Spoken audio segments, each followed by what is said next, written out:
do this. Okay, forward in. Thank you. Let's turn over, please. Tell us a little bit about the filming element of the one-year course, because I know you obviously directed one of them. What do the actors get? What experience do they get when they do an actual short film working with you? Working with me specifically, they get worked very hard. Yeah. But what we've tried to do with it is that obviously on the job, on the set, they're working with people that are all coming from the industry. I had a DP on the set, his name's Andy Clark. He's shot a lot of great drama shows for BBC, ITV, Call the Midwife. It really just gives them a chance to actually put into practice everything that they've learned over the last year.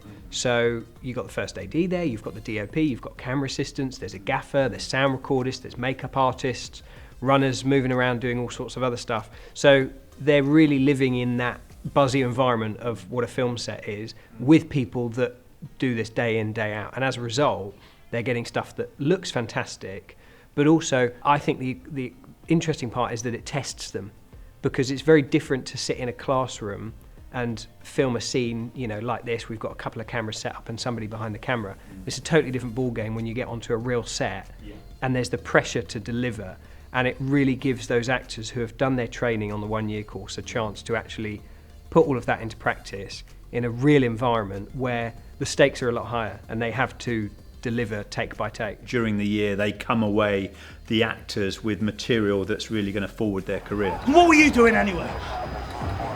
Just getting this.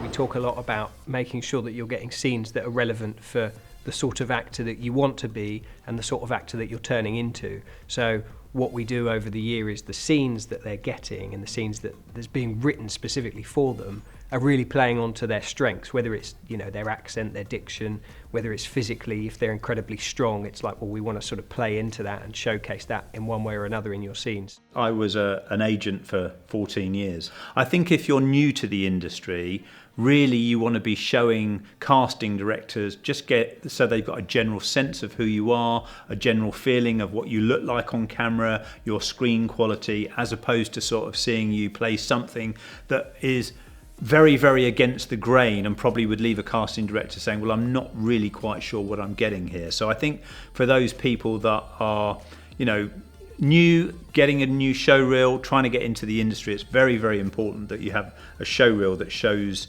scenes that a casting director or a producer or a director can really see you being cast as opposed to something that, you know, is a million miles away from where you are. I think as you establish yourself, then obviously you get a bit of a reputation. People kind of know that you're a great character actor and you've got a great range. But I think certainly as you're establishing yourself as an actor, it's very a good idea to stay fairly close to home.